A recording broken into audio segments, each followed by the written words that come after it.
2026 சட்டமன்ற பொதுத் தேர்தலில் அனைத்து இந்திய அண்ணா திராவிட முன்னேற்ற கழகத்தின் சார்பாக வெளியிடப்படவிருக்கின்ற தேர்தல் அறிக்கையை தயார் செய்வதற்காக மாண்புமிகு நமது தமிழகத்தினுடைய இன்றைய எதிர்க்கட்சி தலைவரும் நாளைய வருங்கால இன்னும் ஓரிரு மாதங்களில் தமிழகத்தினுடைய முதலமைச்சராக அரியணையில் அமரவிருக்கின்ற கழகத்தின் பொதுச் செயலாளர் அண்ணன் எடப்பாடியார் அவர்களின் ஆணையின்படி இன்று நடைபெற்றிருக்கின்ற இந்த தேர்தல் அறிக்கை கூட்டத்துக்கும் தேர்தல் அறிக்கை தயார் செய்வதற்கு கூட்டம் இன்றைக்கு நடைபெற்றது.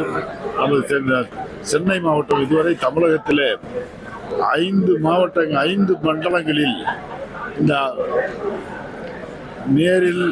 மண்டலங்களுக்கு நேரில் சென்று அந்தந்த பகுதிகளிலே பொதுநல மக்களுடைய கருத்துக்களை, சமூக நல ஆர்வலருடைய கருத்துக்களை, கழகத்தின் பொறுப்பாளருடைய நிர்வாகிகளுடைய கருத்துக்களை கேட்டறிந்து இறுதியாக இன்றைக்கு 6வது மண்டலமாக சென்னை மண்டலத்தில் இங்கே வருகை வந்திருக்கின்றோம்.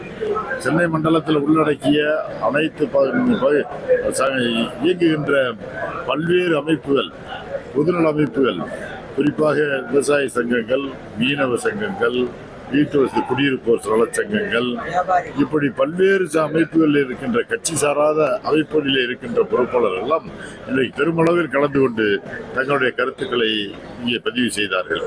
வருகின்ற நிச்சயமாக நடைபெறவிருக்கும் இந்த தேர்தலுக்கு பின்பு தமிழகத்திலே ஒரு ஆட்சி மாற்றம் ஏற்படுவது உறுதி. அந்த ஆட்சி நமது எடப்பாடியார் அவர்களின் தலைமையிலே புரட்சித் தலைவர் எம்ஜிஆர், புரட்சித் தலைவர் அம்மாவுடைய ஆட்சி அமைவிருப்பது உறுதி.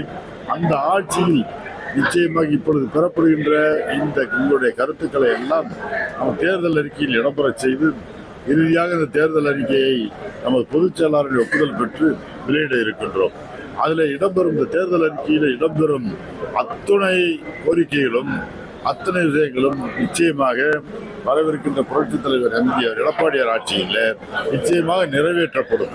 ஆகவே இந்த தேர்தல் அறிக்கை ஏறத்தால் கிட்டத்தட்ட மக்களுடைய கோரிக்கை, மக்களுடைய விருப்பங்களை, எண்ணங்களை பிரதிபலிக்கின்ற வகையிலே அவர்களுடைய நிச்சயமாக மக்களுடைய வரவேற்பு பெறுகின்ற வகையிலே இந்த தேர்தல் அறிக்கை அமையும். இப்பொழுது நமது பொதுச் செயலாளர் புரட்சித் தலைவர் எம்ஜிஆர் பிறந்த நாள் அன்று அறிவித்த 5 முத்தான அறிவிப்புகள், அதிலே இன்றைக்கு தமிழகத்தில் ஒரு பெரும் மாற்றம் ஏற்பட்டிருக்கிறது.